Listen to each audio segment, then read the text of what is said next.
요즘 건물마다 참 화려한 건물이 참 많습니다. 지난번 인도네시아에서 정말 화려한 건물 도움이 있었습니다.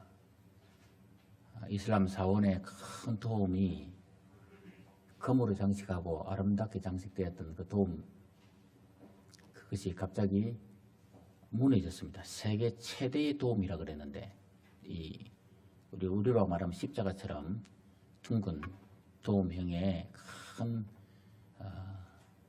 이슬람 사원의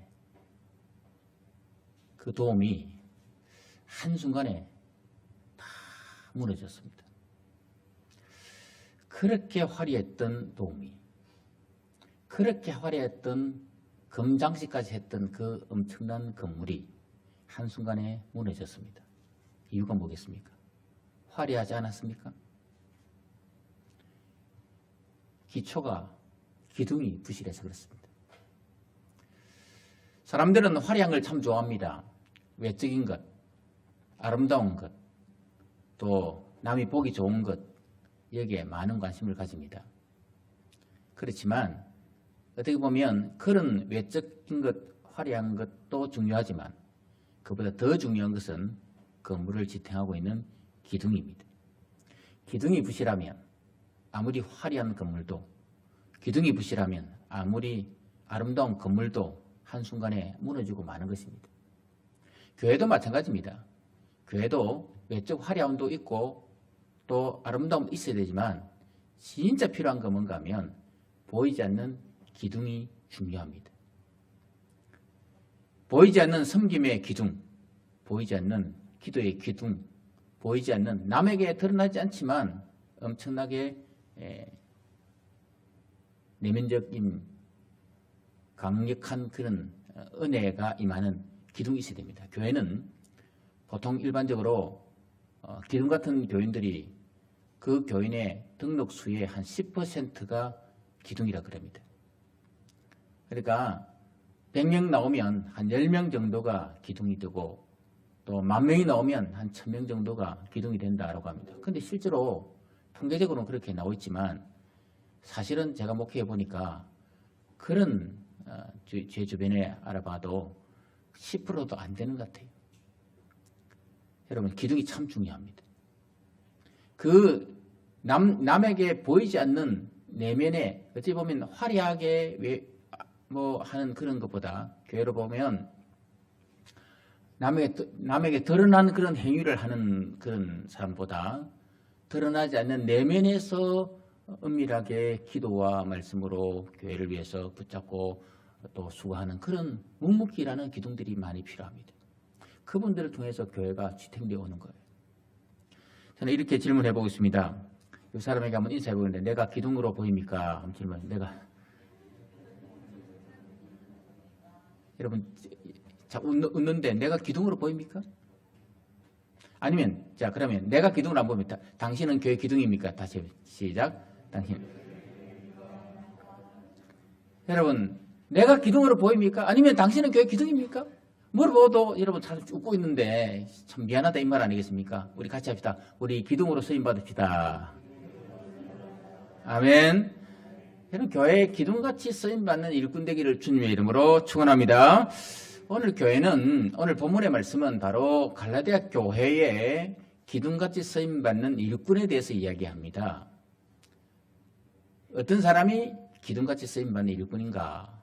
오늘 본문에 보니까 9절에 분명히 말씀하기를 베드로, 야고보와 요한이라고 그랬습니다. 그래서 저는 이 베드로, 야고보, 요한을 참 묵상하는 중에 왜 이분들을 기둥이라 했을까? 딱 묶어버리니까 따로 떼어도 되지만 바울이 베드로와 야고보, 요한을 딱 묶어보니까 정말 절묘한 기둥이더라고요. 어떻게 우리도 그러면 이 베드로와 야고보와 요한 같은 그런 기둥으로 쓰임받을까? 어떤 사람이 교회 기둥 같은 쓰임받는 일꾼이 될까? 첫째로는 베드로죠, 베드로 같은 사람입니다. 여러분, 이 베드로라고 하는 사람은 마태복음 16장에 보니까 16절에 주는 그리스도시요 살아계신 하나님의 아들이십니다 라고 고백했던 사람입니다.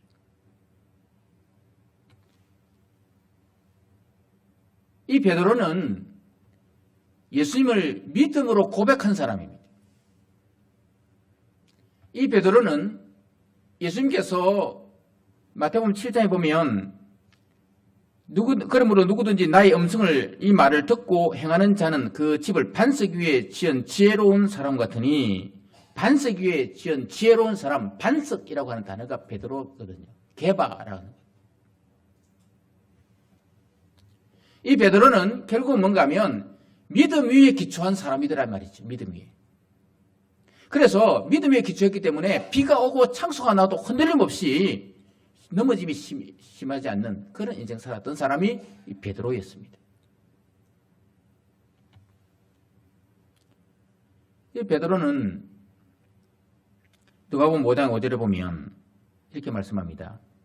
시몬이 대답하여 이르되 선생님 우리들이 밤이 새도록 수고하였으되 잡은 것이 없지만은 말씀에 의지하여 내가 그물을 내리리다.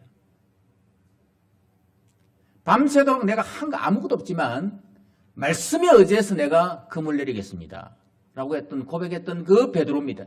그리고 물리를 걸어갔던 사람이 베드로입니다. 베드로는 사도행전 5장에 보니까 베드로와 사도들이 대답하여 이르되 사람보다 하나님께 순종하는 것이 마땅하니라.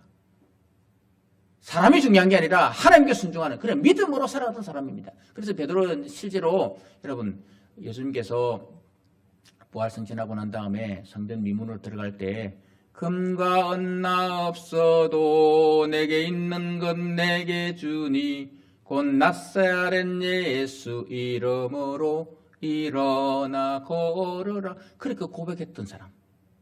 내게 있는 거 없다. 내 금도 없고 은도 없지만 그러나 내게 있는 나사렛 예수 이름으로 명하노니 일어나 걸어라고 고백했던 명했던 그래서 그는 걸었네 뛰었네 찬양했네. 여러분 그래서 역사 일으켰던 사람이 베드로입니다.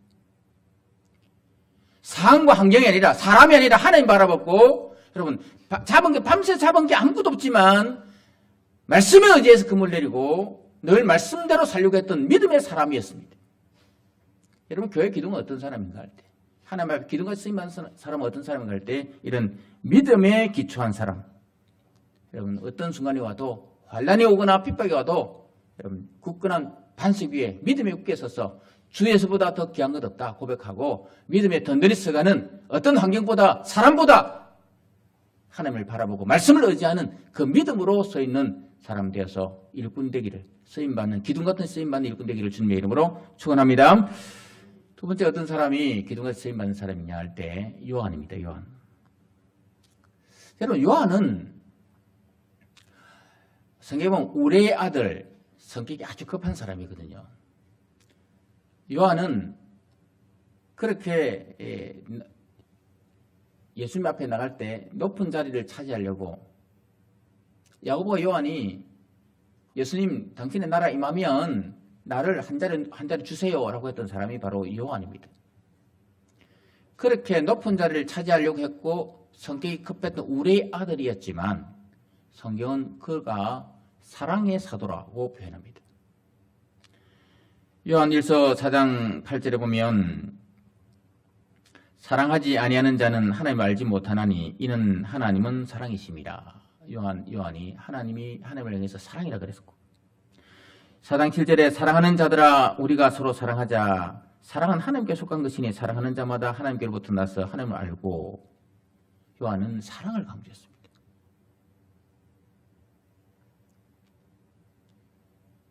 고린도서 13장에 보면 사랑장이 나오지 않습니까? 요한은 하나님의 사랑을 잊고 그 사랑을 노래했던 사람, 성격이 급하고 높은 자리를 차지하고 애를 썼던 사람이었지만 한순간에 그는 사랑의 사람으로 바뀌어버렸습니다. 어떤 사람이 교회에 기둥같이 쓰임받는 사람이 될까 할 때 사랑의 사람, 사랑을 실천하는 사람. 사랑은 여러분 고백만 하는 게 아닙니다. 사랑은 행동이 필요합니다. 여러분 바라기는 교회 안에서 정말 사랑을 고백하고 사랑을 행동으로 옮길 수 있기를 주의 이름으로 축원합니다. 참 안타까운 것은요. 유행가 가사에 사랑 누가 말했나? 사랑 많이 이야기하지만 교회에서 사랑 많이 이야기하지만 정말 안타까운 것은 사랑을 제일 많이 공수표로 남발하는 곳이 교회 아닙니까?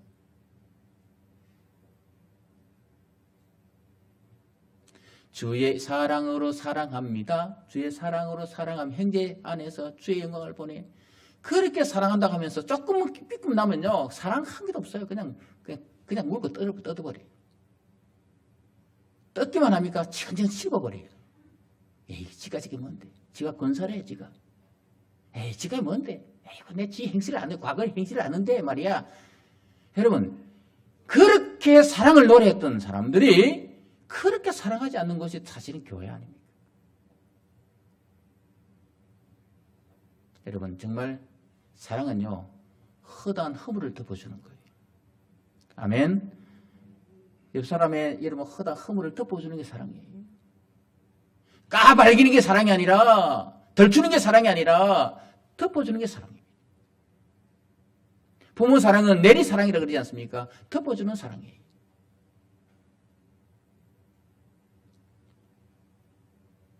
사도 요한은 그렇게 사랑했어요. 형제들, 우리가 서로 사랑하자.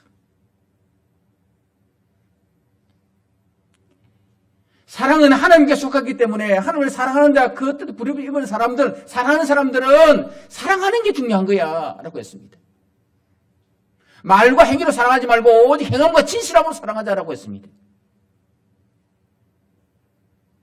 여러분, 정말 사랑의 사도가 되기를, 남의 허물을 덜주기보다 오히려 남의 허물을 감싸주고 보듬어 줄 수 있는 그런 사랑의 사람 되어서 교회 기둥같이 쓰임받는 일꾼 되기를 주님의 이름으로 축원합니다. 연탄길이라고 하는 이철환 작가의 수필집이 있습니다. 최고로 많이, 여러분 이게 보면 430만 부가 팔렸어요. 책 100만 부 팔리는 것도 엄청난데 430만 부나 팔린 그런 아주 우리의 감동을 주는 그런 작가가 이철환 작가인데, 이분이 그게 아름다운 동반자라는 그 안에 내용 중에 이런 내용이 있습니다. 어느 날 이분의 친구 결혼식 날 갔습니다. 가을입니다. 촌에서 결혼식이 있습니다. 정말 높고 푸른 하늘이고 해바라기가 줄을 탁 서가 있고 사람들이 많이 모여서 찬치하려고 축하하러 모였습니다. 드디어 웨딩 마치가 울립니다. 사람들이 다 집중합니다. 신부가 아버지의 손을 잡고 걸어오는데 왠지 불편하게 보입니다. 왜냐하면 웨딩 마치 이게 음악에 맞춰서 걸어간다는 게 사실 힘들거든요. 천천히 걸어오는데 다리가 불편합니다. 걸음 띠뚱거립니다. 급기야는 넘어집니다. 넘어진 신부를 일으키는 아버지는 눈물을 흘립니다. 왜냐하면 장애이기 때문입니다. 다리가 짧아요. 장애를 앓던 아이를 식장으로 인도하는데 신랑이 먼저 나가서 맞이합니다. 그리고는 뒷모습 보는데 사람들이 감동을 느낍니다. 왜 감동을 느끼냐면 신랑이 신부의 짧은 다리 이쪽으로 다리를 쑥 내밀고 있는 거예요. 왜냐하면 신부가 웨딩드레스를 입고 바로 서 있지 못하니까 신랑이 발을 넣어서 자기 발등을 볼 서 있게 만드는 거예요. 신랑은 끝까지 견뎌내는 거예요. 신부보다 더 신랑이 비틀거리기 시작합니다. 결혼이 잘 마쳤습니다. 이 작가가 이 신부 집에 찾아갑니다. 한 몇 달 뒤에 찾아가니까 그 초라한 집에, 가난한 집에, 철의 대문이 녹선 그 대문에 정말 단칸방에 웨딩드레스 입고 사진 찍은 걸 보니까 자세히 보니까 신발도 달아있는 신발이고 웨딩드레스도 뚜추하고 알아보니까 다 빌려온 거예요. 사진사한테. 웨딩드레스 빌려오고 신발도 빌려오고 다 누추한 거예요. 그런데 더 감동적인 것은 이 사람들이 그렇게 가난하게 살고 결혼식을 그렇게 아껴서 그 아낀 돈으로, 축의금 아낀 돈으로 장인을 돕고 개안 수술하는데 아이의 눈을 뜨게 하는데 기부했다는 거예요. 자기도 힘든데, 자기들도 힘든데 장인을 돕고 개안 수술하는데 기부했어요. 그리고 더 감동적인 게 뭔가 하면 그 액자에 이 남편이 아내한테 편지 쓴 게 딱 액자 밑에 있는데 거기에 이런 내용입니다. 늘 기쁨으로 당신의 한쪽 다리가 되겠습니다. 만일 그렇지 못하면 당신과 하나가 될 수 있도록 차라리 내 다리를 절게 해달라고 기도하겠습니다. 여러분, 사랑이 뭡니까? 상대방을 깎아내리는 거 아닙니다. 사랑은 상대의 부족한 부분을 메꿔주는 겁니다. 우리 하나님께서는 아담에게 하와를 지으면서 돕는 배필이라고 했습니다.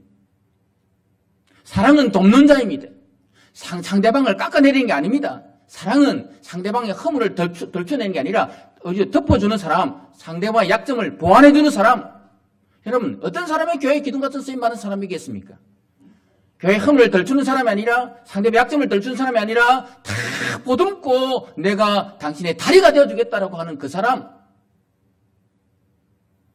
약한 사람이 보인다 할지라도 그 약한 다리를 오히려 자기 발을 밀어 넣어서라도 세우게 만드는 사람. 이게 사랑하는 거 아니겠습니까? 사도 요한은 형제들아, 우리가 말과 해로만 사랑하지 말고 오직 행함과 진실함으로 사랑하자 했습니다. 여러분, 이런 사랑의 사람이 되어서 교회에 기둥같이 쓰임받는 일꾼 되기를 주님의 이름으로 축원합니다. 세 번째, 어떤 사람이 기둥같이 쓰임받는 사람입니까? 야고보 같은 사람입니다. 베드로같이 믿음 있는 사람, 믿음이 성숙한 사람이고 요한같이 상대의 허물을 보듬고 품어주는 사랑의 사람이, 세 번째는 야고보 같은 사람입니다. 야고보는 갈라디아 1장 19절에 보니까 주의 형제 야고보 외에 다른 사도들을 보지 못했느라. 주의 형제 야고보를 했습니다. 이 야고보는 야고보가 요한이라고 할 때 그 제자의 사도 요한이 아니라 야고보가 아니라 갈라디아 1장 19절에 주의 형제라고 했습니다. 예수님의 동생을 말합니다. 사실 우리는 예수님의 동생에 대해서 성경을 보면 마리아는 예수님을 하나님을 인정했지만 동생들은 인정을 못했는데 나중에 고린도전서 15장 7절을 보면 그 후에 야고보에게 보이셨으며 그 후에 모든 사도에게와 되어 있습니다. 부활하신 예수님께서 직접 야고보에게 자기를 보였다는 거예요. 야고보는 예수님을 믿지 않았지만 부활하신 예수님을 만나고 난 다음부터 야고보는 변화되었습니다. 그리고는 믿음의 사람이 되는데 이 야고보는 예수님 부활을 보고 난 다음에 사도행 12장 17절을 보니까 베드로가 그들에게 손짓하여 조용하게 하고 주께서 자기를 이끌어 옥에서 나오게 하던 일을 말하고 또 야고보와 형제들에게 이 말을 전하라 하고 떠나 다른 곳으로 가니라. 이 무슨 말인가 하면 베드로가 옥에 갇혔는데 교회가 기도했습니다. 기도했는데 옥문이 천사를 통해서 옥문이 열리고 천사를 통해서 다 나오게 됐습니다. 그래서 마가다락방에 와서 보고하는데 그때 베드로가 야고보에게도 이 사실을 알려주라라고 했습니다. 이 말은 뭔가 하면 야고보가 처음에는 예수 믿지 않는 사람이 있다가 부활하신 예수님을 믿고 난 다음 만나고 난 다음부터 야고보는 예루살렘 교회의 중요한 핵심 인물이 되었다. 그리고 베드로가 이 일을 야고보에게 이야기해 주라라고 할 정도입니다. 실제로 사도행전 15장에 예루살렘 종교회의가 있습니다. 그 예루살렘 교회 종교회의의 의장이 된 사람이 누군가 하면 바로 예수님 동생 야고보입니다. 자, 그러면 야고보가 어떻게 갑자기 이렇게 예루살렘 교회 지도자가 되고 종교회의 최고 의장이 될 수 있는가 할 때 전성에 의하면 야고보는 낙타무릎이라고 합니다. 여러분 성경에 시중에 나온 낙타무릎이라는 책이 있지 않습니까? 이 낙타무릎 기도거든요. 얼마나 기도 많이 했으면 무릎이 낙타무릎이 될 정도였다. 야고보는 딴 건 몰라도 예수님께서 밤이 맞도록 기도하는 모습, 동생으로서 예수님이 얼마나 엎드리고 기도했는지를 그걸 보고 살은 거예요. 그래서 자기도 어떻게 하면 끝까지 기도하는 삶을 살았다는 거예요. 전서에 의하면 야고보는 총독에서 62년에 이제 순교하는데, 순교할 때도 어떻게 순교하는가 하면 기도하는 자세로 순교했다 그럽니다. 그만큼 기도하는 사람이었다는 거예요. 달리 말하면 야고보가 기도하는 사람이었기 때문에 기둥이 됐다 이 말입니다. 그래서 우리는 기도하는 사람이 되어야 될, 누군가 널 위하여 누군가 기도하네. 내가 홀로 외로울 때에 마음이 무너질 때, 여러분 누군가 내가 외로울 때는 힘이 들 때든 낙심될 때든 누군가 기도하는데, 그 기도하는 사람이 누군가? 교회 기둥 같은 일꾼 되는 사람들이, 우리 교회는 아무개가 나를 위해 기도하고 있어. 여러분, 믿음이 있는 사람, 사랑이 풍성한 사람, 끊임없이 기도하는 사람이 교회의 일꾼 되는 줄 믿습니다. 저는 우리 교회가 기둥이 딱 3개 있어요. 기둥 뒤에 숨은 사람들은 어찌 보면 기도 안 하는 사람처럼 보이지만 사실은 여러분 기도하는 사람이잖아요. 기둥을 붙잡고 기도한다고 생각하고 있어요. 기둥 뒤에 숨어서 안 보는 사람들은요, 저는 전에는 어떻게 목사 보기 싫어 기둥 뒤에 숨을까 했는데, 어느 순간에 어떻게 그래 기둥 붙잡고 묵묵히 숨어서 기도하는 사람 아니겠나. 할렐루야. 제가 우리 교회 동기 목사들이나 사람들 그 손님 올 때마다 교회를 이제 소개하면서 이야기하면 우리 교회는 기둥이 참 좋습니다. 그럽니다. 기둥이 있는 교회입니다. 어떤 분은 우리 교회는 큰 기둥 하나 있다 그래요. 그래서 저는 우리 교회는 기둥이 3개나 있어 그래요. 얼마나 자랑스럽습니까? 처음에는 이게 빼려고 했습니다. 아니다. 저는 이 기둥을 뭐라는 건 성부, 성자, 성령이라 그러고, 제가 남들이 하든 말든 우리는 성부, 성자, 성령 하나님이 받들어주는 교회. 아멘. 그렇게 제가 인정합니다. 그리고 교인들이 기도 안 하면 기도하는 기둥이 3개 있어가지고 우리 교회는 절대 무너지지 않는다. 할렐루야. 기도하는 기둥이 있다는 거예요. 그래서 자랑합니다. 제가 우리 교회는 항상 기도하는 기둥이 3개 있어. 여러분, 기도하는 사람입니다. 낙타무릎에 기도입니다. 남이 알아주든 안 하든 기도하는 사람, 그런 사람이 기둥같이 쓰임받는 사람이라는 거예요. 자, 그러면 여러분, 야고보와 요한과 또 베드로 같은 사람이 기둥 같은 쓰임받는 사람인데, 이제 좀 더 이제 구체적으로 믿음 있는 사람, 사랑 있는 사람, 기도하는 사람이 여러분 기둥 같은 쓰임받는 사람 아닙니까? 여러분, 우리는 정말 믿음이 신실하고 사랑이 사랑이 사도가 되고 또 기도하는 사람 되어서 정말 교회 기둥같이 쓰임받는 일꾼 되기를 주의 이름으로 축원합니다. 그런데 여러분, 아멘 했지만 사실 기둥은요 무거워요. 묻잖아요. 기둥은 여러분, 건물이 크면 클수록 기둥은 하중이 무거워요.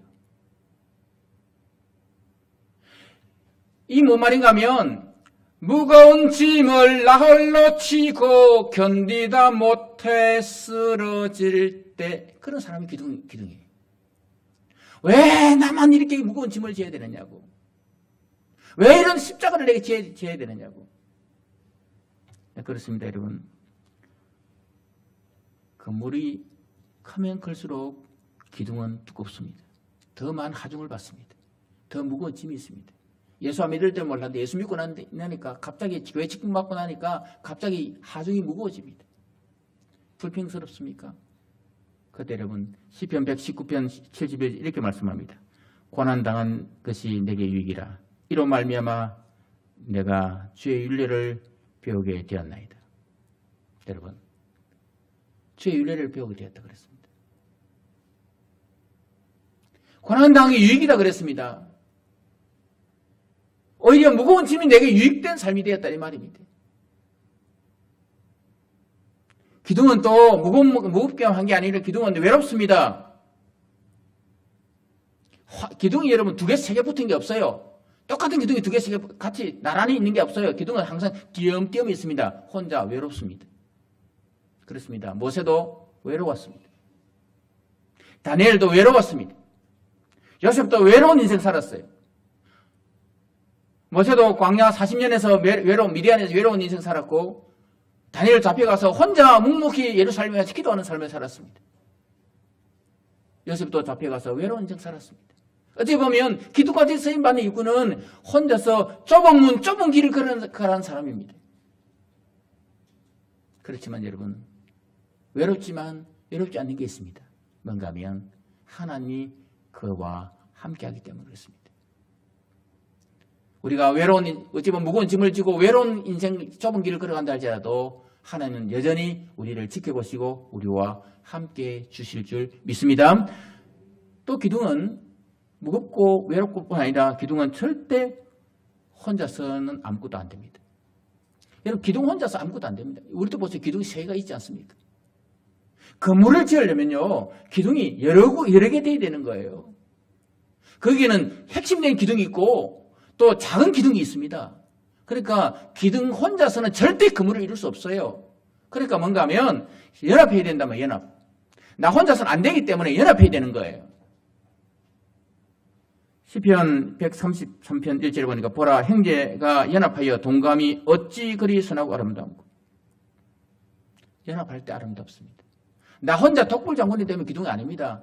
연합하는 겁니다. 전도서 4장 12절에 보니까 한 사람이면 패하겠거니와 두 사람이면 맞설 수 있나니 세 겹줄은 쉽게 끊어지지 아니하느니라. 옛날 성에 삼겹줄이라고 그랬습니다.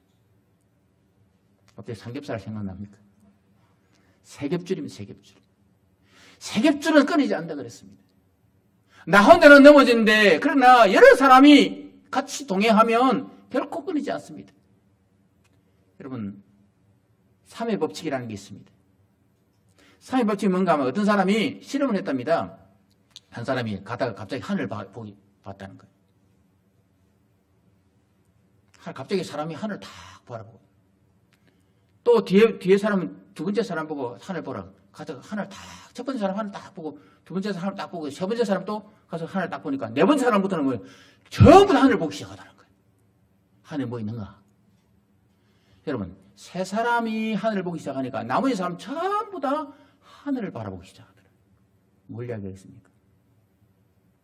나 혼자서는 안 되지만 세 사람이면 다 된다 이 말이에요.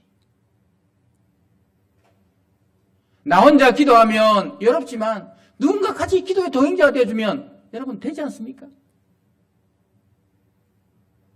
정말 교회 기둥같이 쓰임받는 사람은 어떤 사람입니까? 저는 이제 말씀해주면서 성경 구절 몇 구절을 더 읽으려고 합니다. 여러분, 다윗의 성경 구절인데요. 사무엘하 2장 1절, 5장 19절, 14장 10절. 여러분, 이 말씀에 참 빨간 걸 지나 보십시오. 다윗이 여호와께 여쭈 아뢰되, 그리고 올라가리까. 여쭈 아뢰되 올라가리까. 여쭈 아뢰되 올라가리까. 유다 한성을 치러 갈 때도 다윗은 여쭈 아뢰기 시작했고, 블레스 치러 갈 때 하나님 블레스 치러 갈까요 말까요? 하나님 어떻게 할까요? 여쭈 아뢰고. 여러분, 메사가 기도하는 인생이더란 말이죠. 기도로 출발하고 오늘 집을 나서기 전 기도했나요? 라고 하는 것처럼 다윗은 메사에 기도하는 인생이 되더라고요. 정리하면 여러분, 어찌 보면 우리는 무거운 짐을 지고 가는 그런 사람입니다. 외로운 사람이기도 합니다. 혼자서는 할 수 없는 사람입니다. 그렇지만 우리가 야고보와 요한과 베드로와 같은 그런 삶을 우리가 살고 그런 삶을 여러 사람과 같이 동행하면 얼마든지 교회는 교회되게 하고 하나님의 영광 드러내는 그런 인생으로 사는 축복된 쓰임받는 일꾼이 될 줄 믿습니다. 하나님 앞에 한번 크게 일꾼으로 쓰임받는 여러분 되기를 주님의 이름으로 축원합니다.